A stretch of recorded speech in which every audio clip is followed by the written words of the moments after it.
आज़ादी क्या है? क्या वही जो हमें 1947 में मिली? जब हम स्वतंत्रता आंदोलन की बात करते हैं तो अधिक से अधिक 1857 तक जाते हैं, उसके पीछे नहीं जाते। तो क्या यह मान लिया गया है कि केवल अंग्रेजों के विरुद्ध हुए आंदोलन ही स्वतंत्रता आंदोलन थे? उसके पहले के सारे आंदोलन स्वतंत्रता आंदोलन नहीं थे? फिर सन 1632 में भागीरथ भील के नेतृत्व में मुगलों के विरुद्ध उतरने वाले भीलों की लड़ाई क्या थी? फिर सन 1643 में गोंडवाना के 5000 गोंड जो मुगलों से लड़ते लड़ते अपना बलिदान दे गए, उनकी लड़ाई क्या थी? अयोध्या के आसपास के सारे ठाकुर जिन्होंने लगभग 500 वर्षों तक पगड़ी नहीं बांधी कि जब तक अयोध्या में राम मंदिर का निर्माण नहीं होता हम पगड़ी नहीं बांधेंगे, उनकी लड़ाई क्या थी?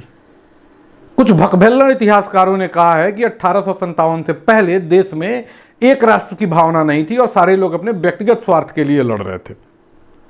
यह निहायत ही मूर्खतापूर्ण और घटिया तर्क है। अगर महाराणा प्रताप की लड़ाई केवल व्यक्तिगत स्वार्थ की लड़ाई होती तो अकबर से मनसबदारी लेकर चुप बैठ गए होते, उससे लड़ नहीं रहे होते। अगर लड़ाई व्यक्तिगत स्वार्थ की होती तो छत्राणियां अपने छोटे छोटे बच्चों को लेकर अग्नि स्नान नहीं करती, उनके पति युद्ध भूमि में शाका करके अपना प्राण उत्सर्ग नहीं देते, वे अधीनता को स्वीकार कर लेते और आराम से शानदार जीवन जीते। 20,000 किसानों की सेना लेकर औरंगजेब से भिड़ जाने वाले उस मथुरा के गोकुल जाट का क्या था स्वार्थ? आगरा किला के सामने औरंगजेब ने उसके एक एक अंग को कटवाया। भारतीय स्वाभिमान के उस सिपाही के अंग अंग से रक्त के फव्वारे फूटते रहे पर वह नहीं टूटा।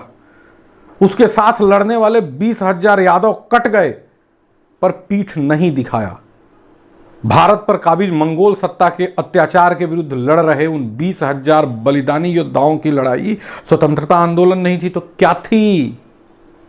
चित्तौड़ के तीसरे जौहर की कहानी याद है? अकबर के आक्रमण के समय चित्तौड़ दुर्ग की ओर से मेवाड़ का राज परिवार नहीं लड़ रहा था, लड़ रहे थे सामान्य सैनिक और लड़ रहे थे सामंत। कुछ राजपूत योद्धा तो केवल अकबर के आक्रमण की बात सुनकर लड़ने चले आए थे चित्तौड़ की ओर से, जबकि उनको पता था कि वे जीत नहीं पाएंगे, पर सब बलिदान देने आए थे। उनका क्या स्वार्थ था?